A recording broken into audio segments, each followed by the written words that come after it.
Hello, magandang araw po. Ito na naman po ang inyong lingkod. Sangyo, sa Man of Honor. Okay? Para po, okay, sa mga taga-Caloocan po. Hindi po ako taga-Caloocan, pero po ako sa inyo, huwag nyo nang pakawalan tong mamang to.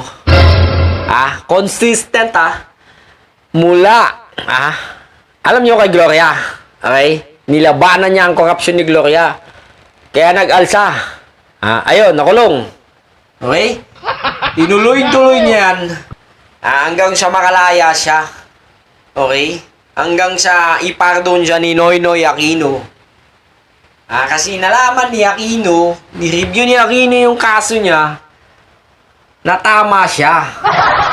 Okay? Kung ako sa inyo, mga tiga-Caloocan, para matanggal naman ang mga bahong mga kalye dyan, mga lubak-lubak na mga kalye dyan, sumubo kayo ng bago.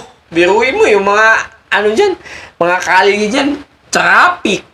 Traffic na, bakaw-bakaw pa. May mga, may mga basura pa yung, basurahan pa yung mga kalsada dyan. Diyos ko, ang baho ng mga kali-kali dyan sa Caloocan, no?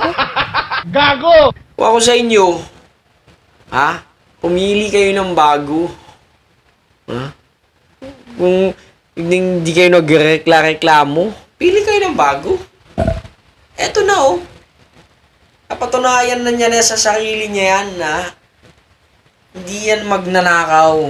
Kung yung magnanakaw yan, hindi nagbabayad na sa mga Duterte yan para tigilan lang siya. Tigilan lang ng mga Duterte. Okay? Pero hindi niya ginawa yun. Consistent po yan.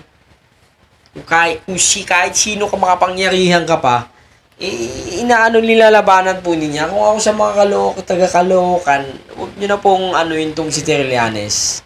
Huwag nyo na pong pakawalan, Man of the Honor.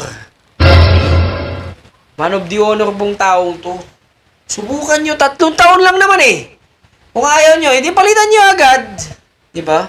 Kesa makipagsalpa lang na naman kayo sa mga orange.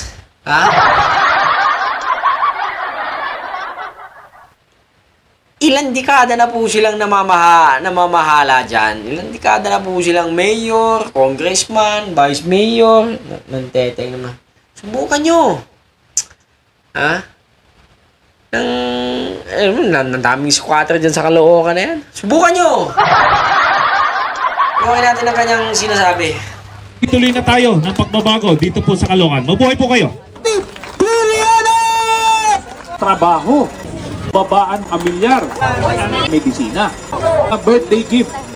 Ayusin natin yung ospital, Pagkatapos gamot, dialysis center, bawas ng gastusin. Lang po ang aming mensahe, maraming subukan nyo! Wala namang mawawala Subukan nyo lang. Sa muli, adios.